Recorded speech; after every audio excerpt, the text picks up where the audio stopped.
Let's talk about the free speech aspect for a second, because I think that is the most important legacy of the Twitter acquisition.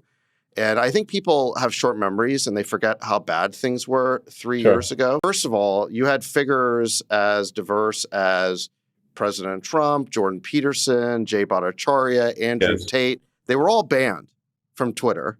And I remember when you opened up the Twitter jails and reinstated their accounts, kind of, freed all the bad boys of free speech. But second, beyond just the bannings, there was the shadow bannings. And Twitter had claimed for years that they were not shadow banning. This was a paranoid, conservative, conspiracy theorist. There was a very aggressive shadow banning by what was called the Trust and Safety Group, which, of course, naturally would be the one that is doing the nefarious shadow banning.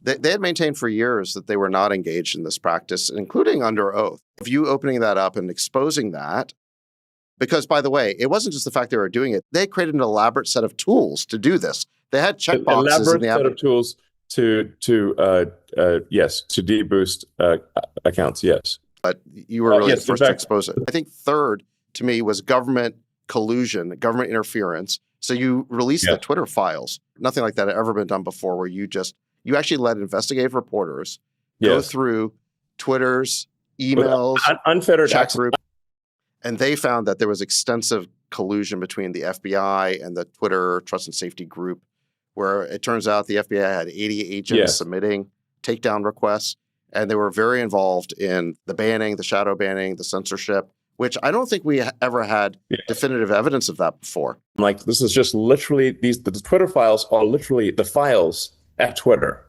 Our policy at this point is to follow the law. The policy is really just adhere to the laws in any given country. I think that's the right policy, is just adhere to the laws within any given country. I just want to make one final point on the free speech issue, and then we can move on. It's just, I think people forget that the censorship wasn't just about COVID. There was a growing number of categories of thought and opinion that were being outlawed. The, quote, content moderation, which is another Orwellian euphemism for censorship, was being applied to categories like gender and even climate change. The definition of hate speech was constantly growing. And more people were being banned or shadow banned, and there was more and more things that you couldn't say. This trend of censorship was growing, it was galloping, and it would have continued if it wasn't, I think, for the fact that you decided to buy Twitter and opened it up. And it was only on the heels of that